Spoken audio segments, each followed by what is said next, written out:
today, I have two very special guests. I have David Pollendine, who is the National Director of Development with International Justice Mission Canada, as well as Pastor Chris Barnes, who is a pastor at St. Aidan's. Thank you, Chris and David, for being here. Thank you. Thanks for having us. Absolutely. So you had a trip to the Philippines recently. Tell us about this trip. Wow. Well, maybe just to give context of what we were going to. The Philippines, we are working with the government to protect children from online sexual exploitation. So basically that is, it's online, and often children are exploited by a third party in the room. Often that facilitator would be a close family member, even a parent. And so that abuse then travels over the internet to usually a man, a predator in places like Canada, who will consume the abuse, and they will then wire through money live so that they can basically pay for the type of abuse they want to see. Because it's live streamed often, it's really hard to detect. So this is the kind of context we're going into. And I've been kind of working with this for the last 7 years at IJM. So I've kind of, from a distance, really been working with the Filipino community as well here in Manitoba, but not having actually seen it firsthand and been to the country. So this for me was a big deal to go and see it for the first time. Absolutely. So, and I know for Chris, maybe you had slightly different expectations, didn't you? I don't know. Yeah, what so it was for you. If you don't mind, just before we get to the trip, and I want to absolutely hear all about it. Chris, you are a pastor. How did this trip come about for you, and how long have you been affiliated with International Justice Mission? Yeah, well, my affiliation is primarily through our church, St. Aidan's, and we've been a sponsored church for quite a number of years now. And so I actually ran into David at Mission Fest last February, and almost jokingly kind of passed by, said, "Hey, do you have any trips in mid-August while I'm on vacation?" And he looked, he's like, "Well, Chris, hold on a sec. There is one. It's a shorter trip to the Philippines, and we're looking for some pastors and church leaders to come along." So I was like, okay, well, got to take this now, pray on it. And as I prayed on it, it just really resonated with me that I was supposed to go on this trip. And as you know, when God calls, we answer that call. So yeah, that's how that came to be. Amazing. So both first time to the Philippines? Not for me. No, I had been before. I'd been to Manila. Okay. But this was Cebu. Okay. This was different. This is a different island. And of course, in Cebu, they speak Cebuano, not Tagalog. So we had to learn words that we're not hearing here in Manitoba a lot of the time, because we hear a lot of Tagalog here in Manitoba. Yeah. Okay. So tell me a little bit about the trip to start. Okay. I thought you were going to ask me to speak some Cebuano. Oh, please. Well, I can't do. I actually listed a whole load of words, which I kept using. Yeah. But I forgot all of them. So, yeah, I knew that would happen. So, yeah, we went to Cebu, which is the kind of there's kind of 7,000 islands, but there are 3 big islands. And so we went to the middle island, the Visayas. And so Cebu City is the biggest city there. It's about 1 million people. It's not too dissimilar to Winnipeg in size. And so we went there with Chris as a church leader. We took some other church leaders from a church in Vancouver called Village Church. And we were hosted by the IJM Cebu team in Cebu. And it was just an incredible experience. And so what happened when we got there, amazingly, there had been a rescue that morning. So we arrived at the office, and one of the staff there, her name's Trifina. She's actually from Canada. She's an intern. And she had just come back with the team from the rescue at 4 a.m. and they'd rescued 4 children. In that case, the mum was taken into custody. And so what we got to see that week is how then that case is going to be, they were literally having to work on that case the minute that happened. They have 36 hours to get a brief to the prosecutor. And if it's not watertight, it could be thrown out of court. So, we got to see that. We got to see the investigator team the following day. We got to see the courts and meet the prosecutor, and then the final day, the aftercare. So it kind of took us through the whole of the process, having that rescue, which was amazing. Yeah. That is absolutely phenomenal. Either of you, what was a most memorable part? Well, there's a couple times that really stick out to me, and it was my first time in Asia. Okay. It was quite an eye-opening experience for me as well. But two experiences that really stood out. I think just the first one was meeting with some of these survivors. We actually, I think it was our third day, we had a dinner with some survivor leaders who are now kind of grown up. They've been through the process of aftercare, and now they're all becoming social workers and kind of leading the way and supporting other survivors.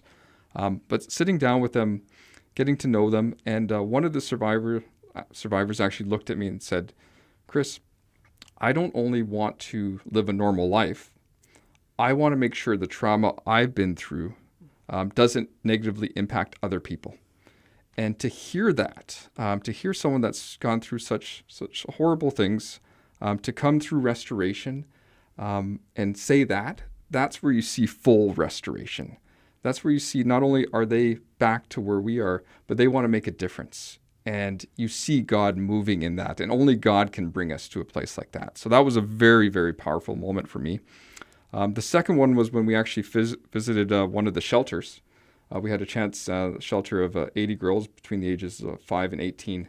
And they heard we were coming, and they wanted to put on a presentation, a show for us. And they were singing songs, dancing around, showing what they learned at their vacation Bible school a couple of weeks earlier. And they were singing a song, dancing up and down, singing "We Are Free."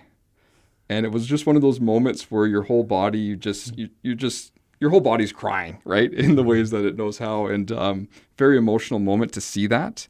And I don't know, when I think of it now, I still tear up a little bit. So very powerful moments that stick with me that really showed me that there is hope in this situation, which is really something I needed to see on this trip to be able to bring back and share. So those two moments stuck out to me. I will say, when you say, so this is something David knows, I care deeply about this stuff. I have 2 kids of my own. And when my son was 12, he's now 18, God really put it on my heart because I heard a statistic that the average age people get into human trafficking of any kind, including sexual, is 12. And I just looked at my son and I was like, this can't be true. And then when you're talking about, and I know this is hard stuff, but so important, 5-year-olds, and then to hear them dancing and singing after what they've been through, I seriously can only imagine. But to feel that hope too, to know this is something very dark, but God is moving.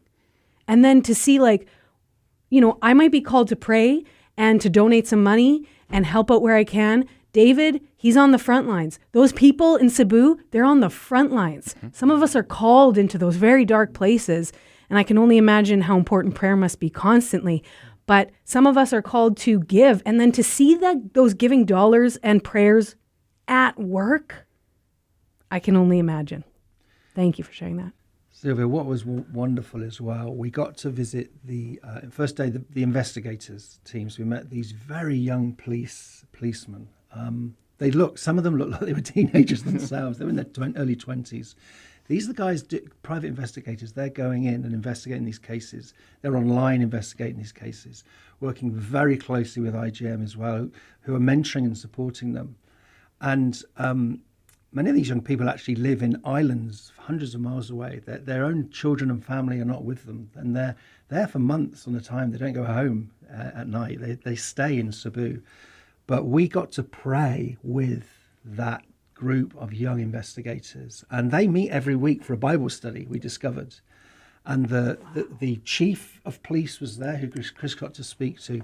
And we literally put our hands out and we prayed for each other. They prayed too. And it was such a powerful moment. We weren't expecting it. Can you imagine doing that in Canada? It was just amazing. And then the next day, we went to the prosecutors. We went to the Lapu-Lapu Regional Court. Same thing. We met the prosecutor, the lawyers. We had the clerk and the person who looks after all the fake case files. And after we finished our visit, we all prayed in the courtroom together. It was so powerful. And so I totally would agree with that. We know that at IJM as well. Prayer underpins everything we do. And boy, that team in Cebu and a lot of our field work offices, it's the same. They know how to pray because they're on the front line, and it really is real for them in a way that for us, sometimes it's on paper or it's on a video, it's not quite the same. Absolutely. Thank you for sharing that. Is there any other memorable moment you want to talk about? Again, so many memorable moments. But there was one thing that we got to see. We did a drive-by early on in the week, and that meant we went into the areas where this crime takes place.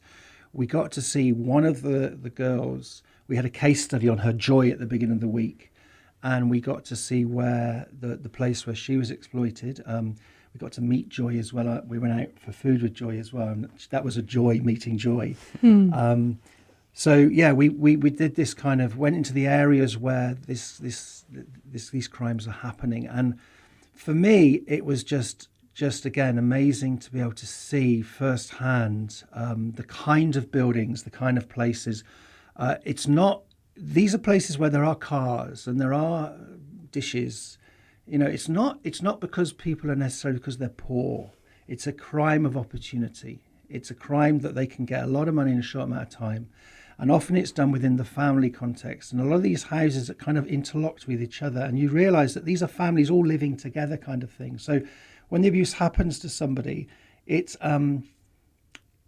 seen by everybody in the family. So when you want to replace that child, put that child in care, someone with a family member, it's very hard to know who didn't know about it and who was kind of letting it happen. But there was one case, one girl, and this is quite common with the trauma response, that was very angry at IJM, very angry that they got her parents arrested. In some ways, the abuse for many of these children is normal. It's been normalized in their lives. What's not normal is these police coming in, arresting their parents and taking them away from their parents. That's not normal. So it creates a lot of trauma. And this one particular girl was very angry. She had younger siblings who she also influenced, so they were angry. And the social worker said, I just couldn't speak to her. She would just shout. She would just say that IJM are the worst, that they'd done so. They took her mum and dad off her and all that kind of thing. And the social worker just sat with her and said nothing. Well, we went out for food and we met the girl. She sat opposite Chris, and she was probably the loudest there. She was full of life. She looked so young. I mean, she looks again like a teenager, but she was in her 20s. Again, trained to become a social worker, now an IJM survivor leader, completely turned around. And when the social worker said to us, oh, by the way, that was the girl, I mean, I was in shock. I'm like, really? She was the one that was so angry because she was so articulate, so positive, And so that was just amazing. Just to see that transformation before our eyes was amazing. Yeah. Yeah, something that definitely takes time. It does, yeah. And it's a lifetime. It's a lifetime journey. We were told whenever we met with the children in the shelter and with the survivor leaders, we had lots of do's and don'ts to be careful of, because there's still things that can trigger that trauma. So, it's something they will have to deal with their entire life in that sense. Yeah. And Sylvia, one thing that might be helpful for your listeners is, from an outsider coming in and not really knowing how everything connects, it's actually IJM and their staff that connects the police, that connects the courts, the prosecutors, that connects the aftercare. And they're the ones that do the training. And none of this would have been possible to actually bring about these convictions without IJM. And one thing that really touched me was how well the IJM workers work together. Very different personalities, but they put the cause and they put God first, and they're all able to work together because of this. And their love and their faith has actually rubbed out on the police, to the point where when we went to the police are waiting for us to pray for them, right? It's an expectation. Wow. And so that's very powerful. But we do need to pray for this staff, because they're going all out. We kind of joked about that. They have faith kind of pouring out of their ears, because it's just day in, day out. They're doing this with everything they have, really depending on God.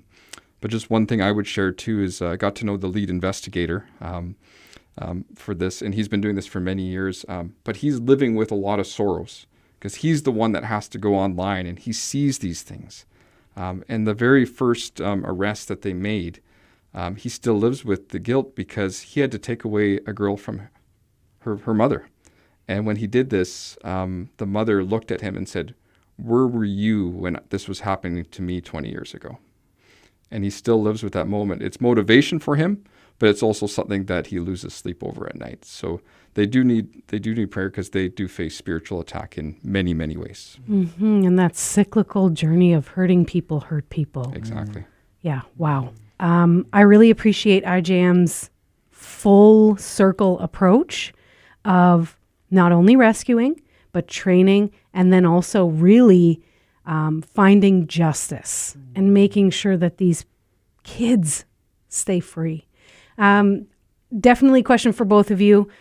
I have asked you this before, but, as a layperson, I hope that's all right for me to use in terms when there's people listening right now. Somebody like myself who cares about this, what can we do from here in Winnipeg? What would you say?